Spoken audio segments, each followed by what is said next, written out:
La condamnation à 10 ans de détention a été rendue pour franchissement illégal de la frontière. Rien d'autre, ajoute le consulat. Selon l'intéressé, le procès n'a pas duré plus de 5 minutes. Il n'a pas été entendu. Il n'a pas compris l'acte d'accusation. Un avocat prodéo lui a été désigné sur place, mais l'avocat n'a pas pris la parole. Il n'y avait pas d'interprète présent. Il conteste l'accusation d'entrée illégale en Irak. L'intéressé dit n'avoir jamais parlé avec un avocat. Il ne connaît pas Maître Badi Arif, qui était l'avocat qui était désigné. Il vit dans une cellule de 15 mètres sur 8 avec 60 autres détenus. Et oui, Oussama est un jeune Belge donc, qui a été arrêté en Irak pour séjour illégal et uniquement pour séjour illégal a été condamné à une lourde peine puisqu'il a été condamné à 10 ans. Donc ça fait maintenant 6 ans et demi qu'il est en Irak. Il a fait 5 prisons en Irak. Et actuellement, on avait demandé depuis 8 mois d'avoir des examens médicaux. L'examen médical a été fait la semaine passée, une fibroscopie qui a décelé une tumeur au rein. Il est impossible de soigner cette tumeur, d'opérer cette tumeur en Irak. Il est impossible pour lui d'avoir un suivi post-opératoire. Il a 2 mètres carrés en prison. Et que donc la demande que nous faisons au ministre des Affaires étrangères, c'est de prendre contact avec son homologue irakien et de faire en sorte qu'il y ait un rapatriement humanitaire qui soit organisé. Il s'est rendu là-bas pour aider, accompagné d'une association pour aider le peuple irakien. Et il s'est fait arrêter par les Américains. Et depuis, on n'a pas cessé de faire des démarches tous les jours, de contacter les affaires étrangères, la Croix-Rouge, Amnesty International, l'ambassade de Belgique à Amman, qui se trouve à Amman parce qu'il n'y a pas de bureau en Irak. Mais jusqu'à aujourd'hui, il n'y a eu aucun résultat. Au jour d'aujourd'hui, les affaires étrangères nous apprennent qu'il souffre d'une grave tumeur et qu'il doit se faire opérer de toute urgence. Et là, ils nous apprennent qu'ils sont en train de chercher, de voir s'ils trouvent le personnel et le matériel nécessaire pour l'opérer. Donc, vous imaginez notre inquiétude quand on entend cela, quoi. Comme je l'ai expliqué tout à l'heure lors de mon intervention, j'ai parlé de l'efficacité de la diplomatie belge dans le cadre de la libération de 3 Belges qui ont été détenus par les autorités iraniennes, 3 Belges qui sont dans la même situation juridique qu'Oussama, donc qui avaient franchi la frontière d'une manière illégale, qui étaient donc en situation illégale. Et les autorités belges ont montré une efficacité redoutable. Après 2 ou 3 semaines, il a été libéré. Et ici, nous avons Oussama qui est détenu depuis 7 ans, dans des conditions atroces qui ont été évoquées par la famille. Il est passé par tous les camps, dont le fameux camp de sinistre mémoire Abu Ghraib. Et on s'étonne de la passivité des autorités belges et le fait qu'on n'ait pas de résultat. Effectivement, la situation n'est pas la même. L'Iran, ce n'est pas l'Irak. L'Irak est en guerre, sort d'une guerre. La situation sur place est chaotique. Mais je pense qu'en utilisant toute une série de filières, en utilisant des diplomatie, parce qu'il faut quand même rappeler que la Belgique n'a pas d'ambassade sur place, donc on passe par, entre autres, la diplomatie allemande. Et récemment, il y a eu des contacts avec les autorités américaines pour un peu s'informer et s'enquérir de la situation d'Oussama. Donc moi, je crois que s'il y a une volonté politique, comme l'a indiqué tout à l'heure Vincent Lurquin, on peut obtenir des résultats. C'est dommage que ce n'est qu'après 7 ans qu'il y ait une prise de conscience des autorités diplomatiques belges. Nous sommes un peu inquiets parce qu'on ne voit pas le ministre intervenir. Et ce que nous voulions faire aujourd'hui, c'est faire un appel au ministre Van Ackere et au gouvernement en disant la situation est grave, il faut intervenir aujourd'hui pour pouvoir le transférer la semaine prochaine. Il est clair que les avocats belges n'ont pas accès à la prison. Je ne pourrais pas vous dire ce pourquoi il était là-bas. Ce que je peux vous dire, c'est que la condamnation est uniquement, en tout cas une condamnation pour un problème de passeport. Il est passé de Syrie en Irak sans en avoir, dit-on, l'autorisation. Et donc, la loi, le jugement est disponible. C'est uniquement sur le problème de la loi de résidence des étrangers. Donc, il n'y a rien d'autre par rapport à cela. Il dit qu'il y avait un convoi humanitaire de médicaments qui l'accompagnait de Syrie en Irak et c'est là qu'il a été arrêté. Vous dites qu'il a été attrapé donc par les Américains. Sous quel chef d'inculpation a-t-il été arrêté? Sous le chef d'inculpation de terroriste ou seulement de sans-papiers? Non, il a été condamné. C'est des décisions irakiennes qui ont autorité de chose jugée. Il a été condamné pour franchissement illégal de la frontière, sur base de la loi sur les passeports. Donc, évidemment, c'est que tout le monde peut s'interroger en se disant « Oui, mais qu'est-ce qu'il faisait là ?» Il y a une question toute simple. Vous imaginez que s'il y avait autre chose, est-ce qu'il aurait été condamné pour franchissement illégal? Ah non.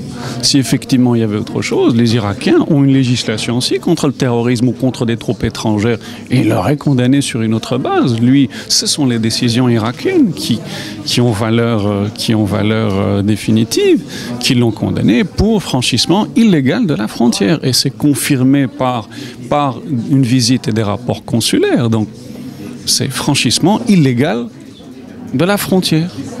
Donc c'est, en résumé, se retrouver en Irak de façon illégale. Il n'y a jamais eu quoi que ce soit comme suspicion par rapport à lui. Ici en Belgique, il est en 5e professionnel. Enfin, c'est quelqu'un qui avait un curriculum normal, qui n'a jamais eu aucun problème, si ce n'est de s'être retrouvé sans papier en Irak, raison de sa condamnation. Et la famille a toujours fait confiance au ministère des Affaires étrangères pour trouver une solution. Mais maintenant, il y a une solution qui devient urgente. On ne peut pas perdre de temps parce que dans 15 jours, l'opération soit a eu lieu, j'espère qu'elle s'est passée, mais de toute façon, il ne sait pas être soigné en prison, soit n'a pas eu lieu. Alors on a les plus grandes inquiétudes par rapport à lui.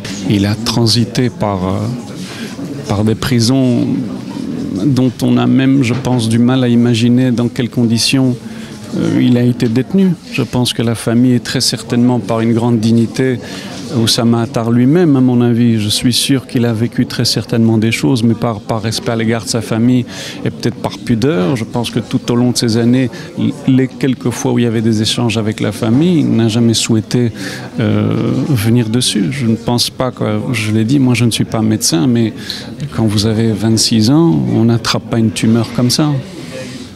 C'est qu'au bout de 7 ans de détention dans des conditions, on peut l'imaginer. Je vous dis, il y a dans le dossier, à un moment donné, il y a une confirmation selon laquelle il est détenu avec 60 personnes dans des cellules de 10 mètres sur 5. Est-ce que vous pouvez imaginer un instant ce que ça représente, 60 personnes ? Aujourd'hui, c'est vraiment un cri de désespoir, un appel d'urgence que je lance encore une fois. S'il vous plaît, essayez de faire le nécessaire. Les affaires étrangères eux-mêmes nous ont informé qu'ils souffraient d'une tumeur grave. C'est eux-mêmes qui nous l'ont appris. C'est pas moi qui leur ai annoncé. Donc on attend qu'ils entament les démarches nécessaires pour la rapatrier de toute urgence. Notre priorité, c'est de pouvoir faire revenir Oussama, qui, je le rappelle, citoyen belge avant tout, même si certains remettent ça en question. C'est quelqu'un de très proche des gens, malgré que c'est quelqu'un de discret. Il était toujours à l'écoute des autres, toujours là à vouloir aider son prochain. Et son engagement, c'était un engagement humanitaire. Son voyage s'est mal passé. Il a eu des problèmes de papier et pour ça on lui a donné 10 ans. N'importe qui n'a pas fait d'études en droit comprendrait que c'est vraiment abusé, 10 ans.